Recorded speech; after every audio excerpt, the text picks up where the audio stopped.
Hello everybody. How do you use key switches? Do key switches drive you bonkers? Do you have steam pouring out of your ear? Are you pulling out what remains of your hair?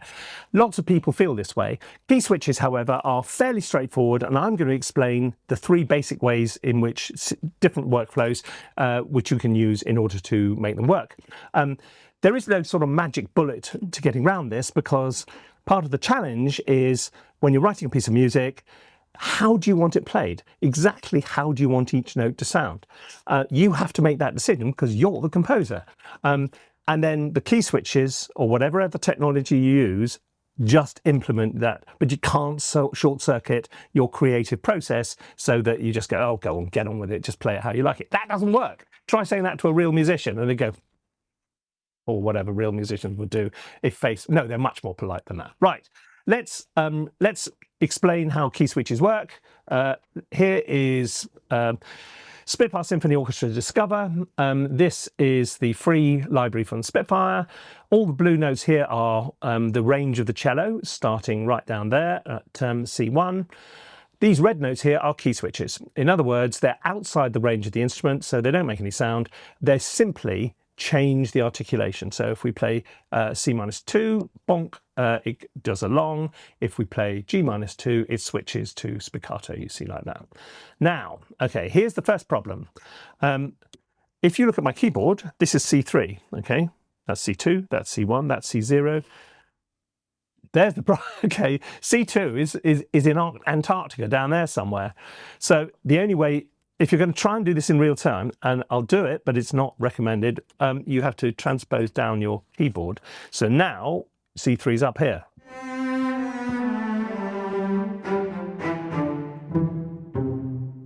So you can do it in real time.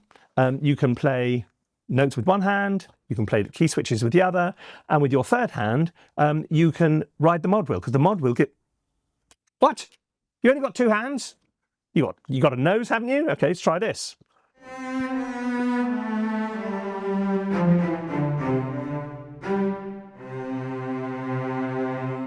That's what your nose is for. But seriously, that's not a good idea, obviously. The best approach to this, if you're going to start with key switch, there's this first of three workflows. This is the first one, which is you have one track with one instrument on it, and you use key switches to change technique. Okay, so what we're going to do is we're going to play a little line in. It's going to go.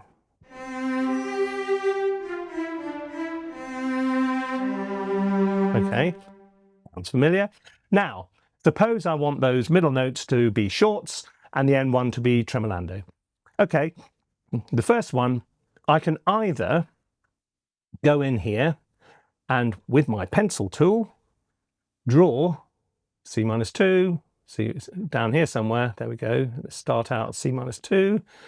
If we drag this on, you can see it changing in real time when I change these things around. Not enough real estate, not enough real estate, okay. So let's now do, right there, about there. I'm going to want to change to, what was it, G, I think. That one, G, yeah, that looks like it. Let's see if that one works. Let's give that a play. Let's watch the instrument as it goes through.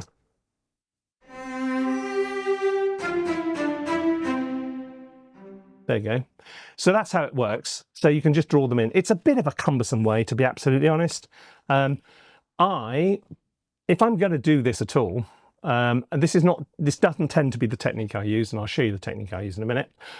What I'd actually do is either play them in by overdubbing, or best still, I create a MIDI track like that, which is targeting the same instrument.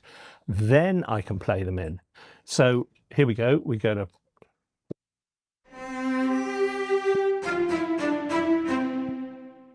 There you go. So I'm only concentrating on one thing at a time because I'm a bloke. That's all I'm able to do. And if something's wrong, I can go in and edit it, and I don't have to worry about mucking about with the notes. So that works pretty well.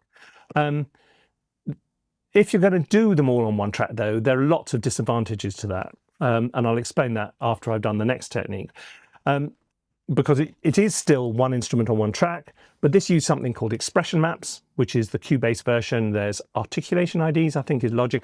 Most of the big DAWs have got a system along the lines of the one I'm about to explain to you. Okay, so let's go into BBC Symphony Orchestra.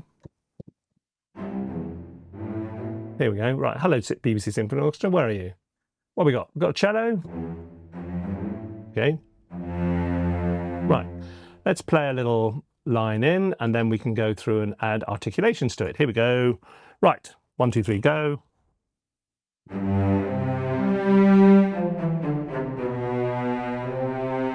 Right, now with the articulation, with the expression map, let's get the expression map up. Let's open it up. You need to load a separate file, which needs to come from, you either build one of these yourself, which takes a very, very long time, and I wouldn't recommend it because you'd be better off writing music rather than programming this, or you go and buy them, and you can find them online. And there's free ones online as well.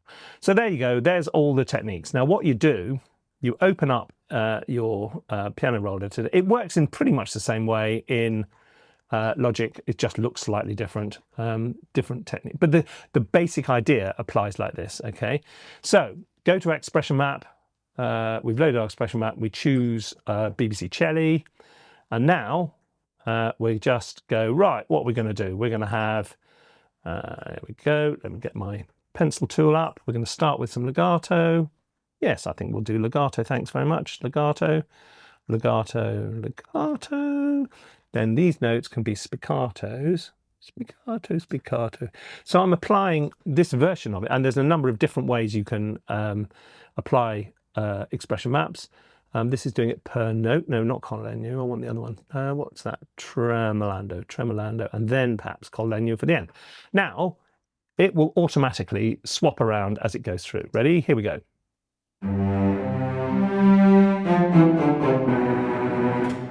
There you go.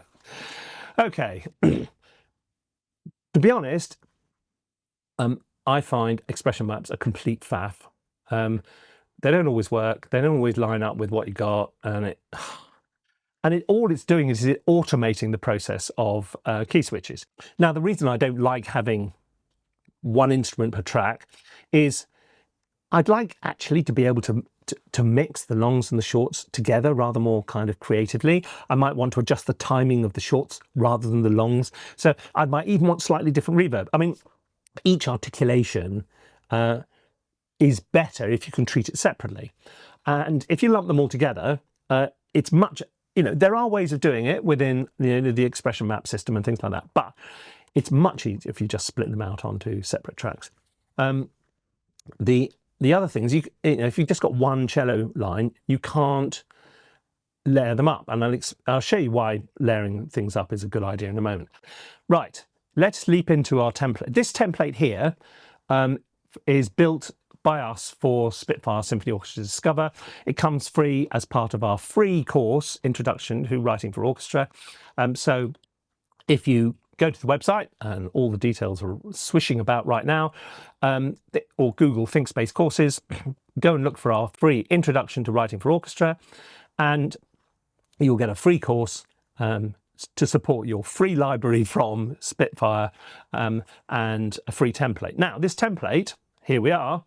Let's have a look at, I'm bored with strings. Let's move on, let's play something else. How about, I don't know, woodwind? Right, okay. Now, you could have, Spitfire Symphony Orchestra Discover has a limited number of articulations, but the full library, actually has, dozens and dozens of articulations. You wouldn't want to put every single one of those on a separate track, or you'd have thousands and thousands of tracks. And some people do that. I used to do that. That's how you end up with 1,000 bonkers tracks, or bonkers 1,000 tracks, or whatever. Which is, you don't need to do that, really. What I do now is I have a long and a short of each instrument. And then if I want more, if I want a different articulation, I just duplicate the track. Okay, so here is my long articulation. Okay, let's have a look at I'm not going for a flute today. I'm going to go for a clarinet.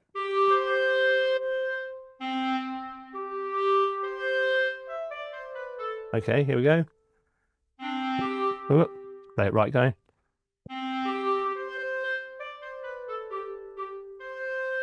Okay. Now, either the easiest way to do this is you just duplicate the track, go into the first one, which is going to be the longs, take out all the notes which are going to be short, then go into the second track, which is going to be shorts, take out all the notes which are going to be the longs. There you go. And now it will play back perfectly.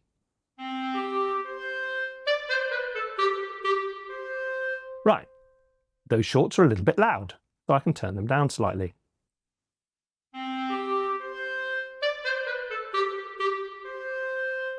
Hey presto. And if I had 98 million articulations, oh, do you know what? I want another articulation. You just go in here, open the thing up and say, okay, I'm going to have flutter tongue there, and suddenly this one becomes flutter tongue. So then that's it. I've now got clarinet flutter. So you don't need to build them all from scratch. You can build a simple template or download ours, which has got longs and shorts of everything. And then if you've got a library which has got more of these, then you can indeed just duplicate and then change the articulation. Simple as that. You'll notice in this template, what I tend to do is right at the beginning, if we go in there, I put a key switch. So before anybody plays anything, there you go, C-2. In other words, it's just going to reset that instrument back to its default state. And that's pretty cool because it means you don't have anything to do. It's just going to work. And so if you need to reset everything, you just go back to the beginning and run it from the beginning, and that's that, all done. Now, alternatives to using the key switches is to assign key switch notes to hardware controllers. This is my Arturia keyboard. I could assign notes to these buttons here. I've also got them on my I've got a Stream Deck, and I've got all the notes assigned all the way. I'll show you how it goes. Let me just open my Stream Deck. There we go. So here we go. There you go. So the way this works, for those of you who are Stream Deck fans, you have to download a plugin called MIDI. Where is it? Here we go. MIDI. There you go. Download the MIDI button one, and you just then drag it on. You set the note. You set the note behavior for on release, MIDI channel, MIDI on velocity, and in setup, you look down it. You use virtual port. That's it. That's all you have to do, and then it works. And it works really well. So then you can, if you're using a Stream Deck, that's, you know, it's another workaround. The other thing people do is they sometimes will have a second sort of little mini keyboard, which we set to C-2 or something, so they can play away and do that. But personally, I prefer this way. There is one last thing which I will show you, which some sample orchestra people have produced really cool performance patches, which it interprets your playing style so that you are still in creative control. It's not going, it's all right, I'll look after it for you, mate. Here we go. Let's get let's go down to the Spitfire Symphony Orchestra. They updated this recently. Here we go. Called a performance. Here we go. Let's go cello performance. Let's have that one. Now, what this does, look, no articulations. You just play, okay? And it works out.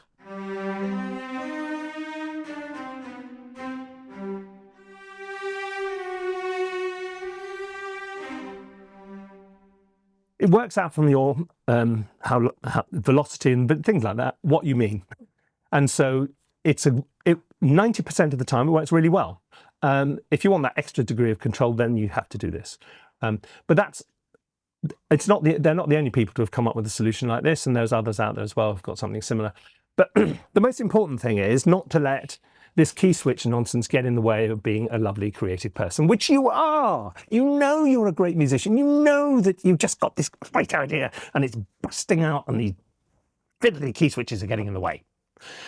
Do this and you'll write better music. Okay, I'm Guy Michelmore. This was 15 minutes of